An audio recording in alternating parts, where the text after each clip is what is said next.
नमस्कार दोस्तों, मैं हूं राहुल जैफ। लीगल चैनल में आपका स्वागत करता हूं।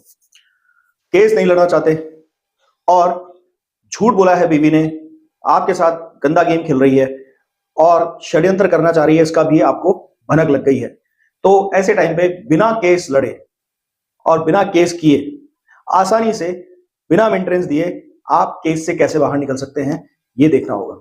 सबसे इंपॉर्टेंट बात यह है कि यहाँ पे बिल्कुल गलतफहमी पैदा मत कर लीजिएगा कि यहाँ पे आप बच्चों का मेंटेनेंस देने से बच जाएंगे अगर वो बीवी के पास है। हाँ, एक तरीका है कि आप बच्चों को भी वापस ले सकते हैं, पर आज वो इस वीडियो का टॉपिक नहीं रहेगा। पर खर्चा नहीं देकर और केस नहीं लड़कर अगर केस से निकला जा सकता है तो इससे ज्यादा आसान कुछ नहीं हो सकता। यही आज के वीडियो का विषय है, क्योंकि अक्सर काफी लोग मुझे कमेंट सेक्शन में भी और मेरे से पर्सनल में भी इस तरह के सवाल पूछते रहते हैं। तो मुझे लगा कि क्यों ना इतने कॉमन टॉपिक पर जो लोग जानना चाहते हैं उस पर एक वीडियो बनाया जाए। तो आज का वीडियो आराम से देखिए, और इसीलिए हम कोशिश करते हैं कि आपको एजुकेटेड किया जाए, और इसके लिए हम कोर्सेज भी चलाते हैं।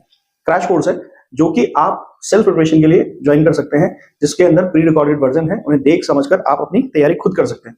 दूसरा, अगर आप चाहते हैं कि मैं और मेरी टीम अपने अनुभव को, अपने एक्सपीरियंस को आपके साथ जोड़े, आपके साथ जो समस्याएं हैं उन्हें सिरे से निकालें, क्योंकि आप कहां तक कब तक कितना रिसर्च करेंगे, काम धंधे में, बिजनेस में, हमारा काम सिर्फ इसी तरह के रिसर्च में घुसे रहना है। आपको बेस्ट आउटपुट लाने के लिए बेस्ट इनपुट हमारी टीम देती है। उसके अंदर दुनिया भर के जजमेंट्स होते हैं, गाइडलाइंस होती हैं, होम मिनिस्ट्री गाइडलाइंस होती हैं, बहुत सारे ऐसे तरीके होते हैं जिनसे केस जल्दी निपटाए जा सकते हैं, जो जजमेंट्स के थ्रू भी आप फायदा ले सकते हैं और हमारे रिसर्च के थ्रू भी आप फायदा ले सकते हैं। जिस काम को करने में आप 10 दिन लगा सकते हैं उसको हम मिनटों में या घंटों में आपसे करवा सकते हैं। तो ये सब चीजें इस कोर्स का पार्ट रहती हैं। आपको प्रैक्टिकल नॉलेज मिलती है, कोर्ट के माहौल का पता चलता है, उसको कैसे डील करना है। अगर आप खुद भी अपना केस लड़ना चाहते हैं तो ये बहुत अच्छे हैं आपके लिए कोर्स, बहुत सुविधाजनक रहेंगे। आपसे पहले जितने भी लोगों ने इन कोर्सेज को ज्वाइन किया है बहुत अच्छा परफॉर्म कर रहे हैं। काफी लोग अपने केसेस से बाहर आ चुके हैं, और जो अभी अभी केस में जुड़े हैं वो काफी कॉन्फिडेंट है हमें ज्वाइन करने के बाद। अब अगर आप ज्वाइन करना चाहते हैं, दिए गए व्हाट्सएप नंबर पर डिटेल मांगिए और ज्वाइन कीजिए। आप किसी कानूनी समस्या का समाधान चाहते हैं मुझसे और आप उस समस्या को फेस कर रहे हैं इन दिनों, तो फिर उसके समाधान के लिए अपॉइंटमेंट बुक कराइए इसी नंबर पे पीछे व्हाट्सएप पे, और फिर आपको दिए गए टाइम पर मेरा फोन आएगा, समाधान करने की कोशिश करेंगे। देखिए दोस्तों, ये सही बात है कि कोई इंसान अगर झूठ बोल रहा हो तो ऐसा नहीं है कि अगर न्याय की प्रक्रिया में कोई कमी रह जाए तो उससे बेटर है कि हम ही अपना एक तरीका अपना लें जिससे कि कोई न्याय का नाम पे दुरुपयोग करके, कानून का दुरुपयोग करके आपका एक्सटॉर्शन ना कर पाए। अब वो पत्नी है, रहना तो उसे आपके साथ चाहिए था पर नहीं रह रही है, तो ऐसे में आपको क्या करना चाहिए? देखिए, सेक्शन 9 तो एक रेमेडी है, घुमा फिरा कर है, पर इसके अंदर आपको आज एक नया तरीका बताते हैं जो सेक्शन 9 से भी बेहतरीन है और सेक्शन 9 से ज्यादा अच्छा असर छोड़ता है। केस नहीं लड़ना पड़ेगा, जल्दी फ्री हो जाएंगे। ये गुजरात के पंकज भाई ने भी हमारे कहने पर किया, और आप मानेंगे नहीं, उनकी किस्मत अच्छी थी, मैंने ऐसा रिजल्ट नहीं देखा, पर उनके साथ ऐसा हुआ। जनरली मुझे लगता है कि उसमें ज्यादा टाइम लगा, इससे पहले का जो भी एक्सपीरियंस रहा टाइम लगा। उनके साथ ये हुआ कि उन्होंने जिस दिन फर्स्ट हियरिंग हुई उसी दिन उनका तलाक के ऑर्डर हो गए थे। कैसे हुआ यही समझते हैं। देखिए, हमने उन्हें सलाह दी कि आप सबसे पहले परिवार परामर्श केंद्र में जाएं, वहां पर इस बात में कहें, और पुलिस में भी जाएं और उन्हें कहें कि मेरा जो मैटर है, मेरी वाइफ बहुत टाइम से मुझसे अलग रह रही है, सेपरेट रह रही है। ऐसा होता है ना कि पत्नी छोड़ के चली गई, वहां से जाके आपको डरा रही है, धमका रही है, नहीं आने की बात कर रही है, आपके घर वालों को केस में फंसाने की बात कर रही है। तो ऐसी सूरत में तुरंत पुलिस स्टेशन पहुंच जाए, रिकॉर्डिंग है, सबूतों के साथ बनाकर एक छोटी सी एप्लीकेशन दे दीजिए, पुलिस से डिमांड कीजिए, देखिए ये सब कमियां तो मेरी वाइफ में है, पर मैं चाहता हूं एक बार समझौता करके उसको मनाने की कोशिश करूं। थोड़ा यहाँ दिमाग को ठंडा रखिए, क्योंकि इसी से बेस बनेगा आपके सभी तरह की आजादी का। कम से कम आप कोर्ट में ये तो दिखा सके कि आपने पूरी कोशिश की। अगर आपने घर जाकर समझाने की कोशिश की, उसका रिकॉर्डिंग बना सकते हैं, बहुत बेहतर है। नहीं तो वहां पर आपको जो गवर्नमेंट का मीडिएशन सेंटर है वहां पर बुलाया जाएगा पुलिस की सिफारिश पे या परिवार परामर्श केंद्र के द्वारा। वहां पर बैठ के मीडिएशन कीजिए, आसानी से हो जाता है। इसमें कोई ज्यादा सोचिए मत कि नहीं वो मीडिएशन नहीं कराएंगे, वो नहीं करेंगे, ऐसा नहीं होता, करवाते हैं। उसके बाद आप वहां पर बैठकर अपनी बीवी से बात कीजिए। अब ऐसी सूरत में देखिए, होशियार आदमी होगा तो मेरी बात जरूर मानेगा कि आप उस वक्त जो भी बात कर रहे हैं वो सवाल सोच समझ कर पहले से तैयार करके लेके जाइए, जिससे कि आपकी बीवी को कल को मान लीजिए नहीं आना हो या समझौता नहीं करे तो एटलीस्ट वो आप अपने केस के इनपुट में उसके खिलाफ काम में ले सके। देखिए, इसके अंदर आपको क्या करना है कि आप कुछ इस तरह के सवाल जरूर पूछें, क्या कभी मैंने तुम्हें मारा? कभी नहीं मारा। कभी मैंने तुम्हें, जनरली इस तरह की चीजों के अंदर जब कोई ज्यादा बात नहीं बड़ी होती, केसबाजी नहीं होती, वकील, कोर्ट कचहरी, पुलिस इन्वॉल्व नहीं होती, तो पति पत्नी अक्सर आमने सामने होने के बाद ईमानदारी से काम लेने लगते हैं, क्योंकि उनका इतना दिमाग नहीं चलता है कि क्या गलत है, क्या सही है, क्या मेरे फायदे का, क्या उसके फायदे का, क्या कानून में मुझे मजा लेने देगा या नहीं देगा मेरे केस के अंदर। तो ये सब चीजें वहां इतनी जरूरी नहीं होती है। उस टाइम जनरल डिस्कशंस पे आ जाते हैं दोनों। तो आप पूछ सकते हैं कि मैंने कभी तुम्हें मारा या तुम अपनी मर्जी से गई थी, क्यों गई थी, तुमसे कभी दहेज की डिमांड शादी के पहले या शादी के बाद की, तो इस तरह के सवालों से आप उसे अपनी बातें उगलवा कर रख सकते हैं। ये रिकॉर्ड बना लीजिए। लेट से वो कह भी देती है हाँ तुमने दहेज मांगा, बाद में डिमांड करने लगे, मारते तो नहीं थे पर पहले मार के भेजा मुझे, जब अब लास्ट टाइम मैं गई थी तो तुमने मुझे मार के भेजा। तो आप उस बात के लिए भी तैयार होकर जाएं कि उसको कैसे काटना है। अगर आपको लगता है कि कुछ एडवर्स बातें आ सकती है सामने तो रेडी होकर जाएं, सारा काउंटर बना के लेके जाएं। जवाब अगर उसके पास आपके काउंटर्स का नहीं हो तो इसका मतलब वो झूठी है। अगर उसने कह भी दिया कि आपने मारा है तो आप पूछिए कि फिर तुम पुलिस स्टेशन क्यों नहीं गई, तुमने किसी को सूचित क्यों नहीं किया।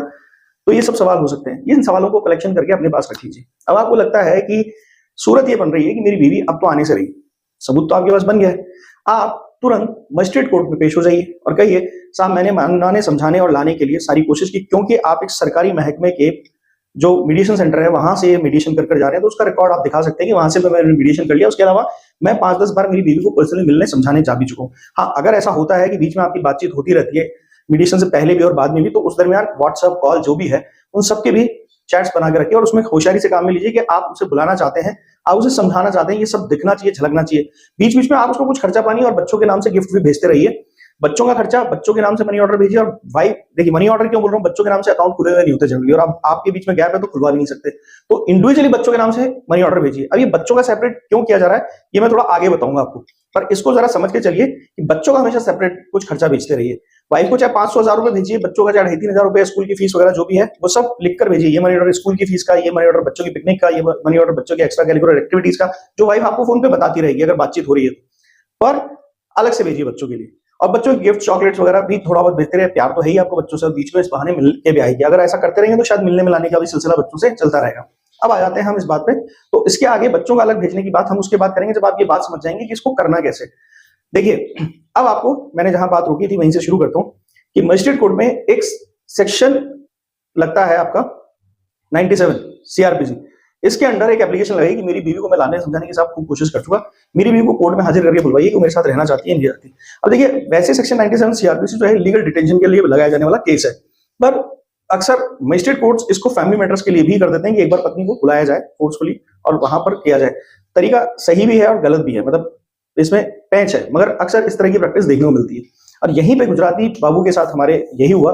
उन्होंने जब उसके बाद उनको बुलाया, बल्कि मैं मजे की बात बताऊं कि उनके केस में तो उन्होंने मेडिसिन भी नहीं लिया था, उन्होंने बुलाया, मजिस्ट्रेट साहब को क्लियर कह दिया कि देखिए साहब मैं बहुत अच्छे तरीके से रखता था मेरी बीवी को, कुछ कमियां थी वो मैं यहाँ बता रहा हूँ सिर्फ इसलिए क्योंकि मेरी बीवी भी हो सकता है मुझ पर आकर आरोप लगाएगी, क्योंकि वो मुझ पर लगा रही है आरोप। कुछ चैट्स वगैरह भी उन्होंने दिखा दी, कॉल्स वगैरह भी दिखा दी जिसका कोई आधार नहीं था। तो आप उसका सबूत जरूर मांगिएगा। अगर वो ये कह रही है कि मैंने उसे मारा पीटा तो जरूर सबूत मांगिएगा। साहब मैं जेल भी चला जाऊंगा, मगर मुद्दे की बात यह है कि ऐसा कुछ हुआ ही नहीं तो सबूत आएंगे कहां से। और मेरी बीवी को इस बात के लिए बिल्कुल फिक्स कर दीजिए कि क्या वो मेरे साथ रहना चाहती है या नहीं रहना चाहती। अब ये तो उनकी बात थी कि वो मीडिएशन सेंटर नहीं गए थे, मगर आपको यहाँ पर क्या करना है, जब आपकी बीवी वहां पर आती है कोर्ट के अंदर तो आपको उस वक्त उनको दिखाना है कि देखिए साहब ये सब चैट्स हुई हैं, ये आने से मना करती है, कभी नहीं रहूंगी, लाइफ टाइम नहीं रहूंगी, मुझे छोड़ दो, मुझे भूल जाओ, ये सब लिख रही है और आपके सामने आके कह रही है कि मैंने इसको घर से निकाला। अगर मैं इसको घर से निकालता तो उसको लाने समझाने मनाने की कोशिश क्यों करता। इस सूरत में आपकी बीवी को बकायदा 2 ही ऑप्शन दिए जाएंगे, या तो जाके साथ रहो या यहीं तलाक लो। यही हुआ था उस केस में भी, यही आपके केस में होगा। हो सकता है कि एक की जगह 2 से 4 डेट्स लग जाए, इससे ज्यादा लंबा चलेगा नहीं, क्योंकि सिर्फ ये बात इतनी सी है, रहना है या नहीं रहना है। और मजिस्ट्रेट कोर्ट्स इसको इसी तरह से डील करते हैं। इसके अंदर कोई सेक्शन 9 नहीं लगता, क्योंकि मजिस्ट्रेट कोर्ट फैमिली कोर्ट का काम नहीं कर सकती, तो वो अपने तरीके से चलेगी। इसमें अगर आप थोड़ा इसको और उग्र बनाना चाहते हैं तो थोड़ा सा इसके अंदर ये है कि थोड़ा तेजी से फायदा लेना है, तो यह है आप इसको अपने ससुराल वाले पे लगा सकते हैं कि उसके माता पिता इसको आने नहीं दे रहे हैं। ऐसे सूरत में मैं इस पे वीडियो भी बना चुका हूं, सेक्शन 9 का बात, जो हमारा सबसे फेमस वीडियो है।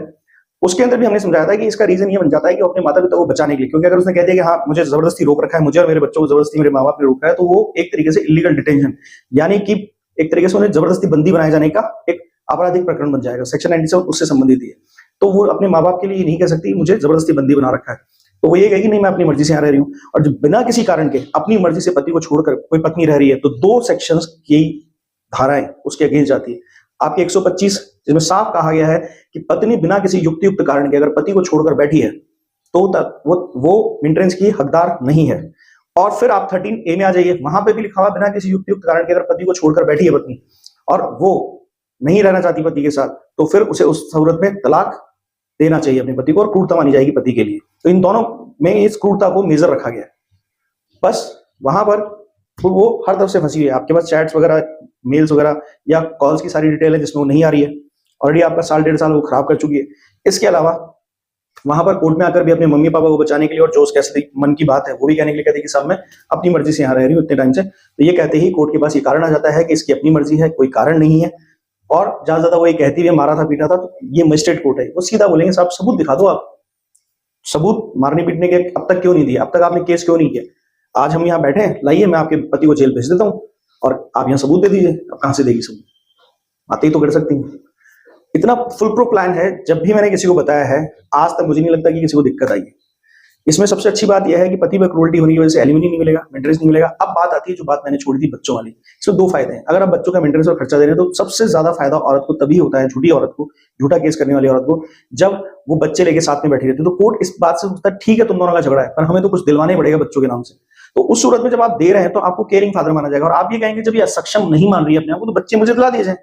जब बच्चे आप लेते हैं तो कम से कम सेपरेशन का नुकसान बच्चों पे नहीं आता उसके, क्योंकि अगर कोई महिला झूठ बोल रही है तो वो क्या संस्कार देगी अपने बच्चों को। अगर कोई महिला उन्हें पालने के लिए खुद आनाकानी कर रही है, कमाना नहीं चाहती और आपको लूटना ही चाहती है, तो क्या वो जिंदगी में बच्चों को पालेगी, संस्कार देगी और क्या भविष्य देगी? वो तो सिर्फ लड़ने लड़ाने वाली द्वेषपूर्ण महिला ही बनकर रह जाएगी। तो इन सब बातों को ध्यान में रखकर आप बच्चों की कस्टडी भी मेंटेनेंस की वजह से, क्योंकि वाइफ मेंटेन नहीं कर सकती और वो झूठ भी बोलती है, तो उस वजह से आपको बच्चे भी दिलवा दिए जा सकते हैं अगर आपके बच्चे हैं। वीडियो थोड़ा लंबा हुआ होगा जरूर, पर मुझे लगता है आपके बड़े काम आया होगा। तो लाइक जरूर कीजिएगा, सब्सक्राइब कीजिएगा और ज्यादा से ज्यादा कमेंट सेक्शन में जरूर बताइएगा कि अब बिना मेंटेनेंस के और बिना केस के निकलने का मूड है या नहीं।